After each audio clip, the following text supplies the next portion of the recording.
Posting every day until San Marino wins a game of football, day 31.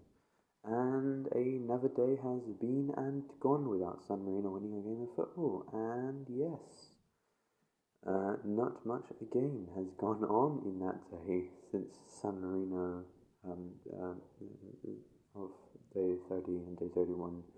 Not much at all, to be honest, and I don't think much will be going on tomorrow or the day after either. So, not. Anyways, I have been doing schoolwork and focusing on studies as I should be, and this is a little part-time thing I'm doing and a little hobby I'm doing, and it looks like we are going to be here for a really long time. So anyways, let's do a country fact.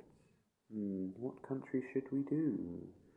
Mongolia. Did you know Mongolia had the largest non-colonial empire, which is a empire that didn't have colonies. It was just straight up just landmass in the world.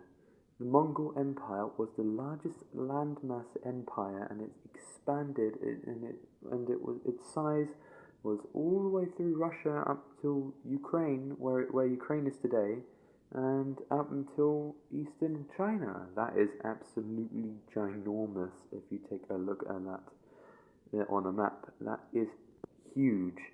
And yes, they managed to keep that for quite some time. Genghis Khan was an absolute warlord, as they would say back then. I wouldn't really say that now because, well, Mongolia is not really a small landlocked country, but like, in the political terms, they're quite useless as they're surrounded by two powerhouses, Russia and China. And yes, sadly, Mongolia did fall out of the window real quick. But you can't always be a huge powerhouse forever. Another random country fact, as we've already done one today, Mongolia as being the largest non-colonial empire, Britain was the largest colonial empire with the most amount of colonies and the largest mass of land that was away from home. The British motherland wasn't the largest bit as it's only an island, and yes, as they did have all that lump of land down in Africa, and in Asia they did have the British Indian territories for a while, the Indian Company. That was an interesting bit of history.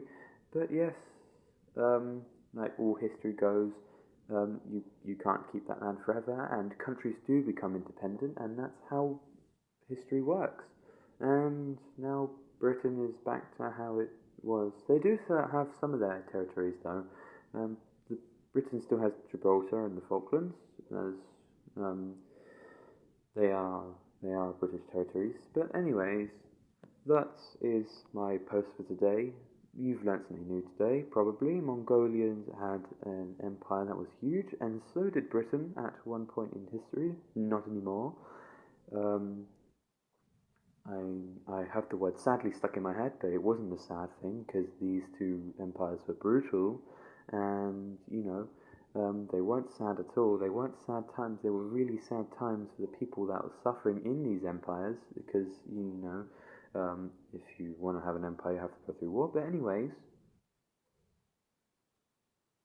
with all further ado, see you in tomorrow's episode.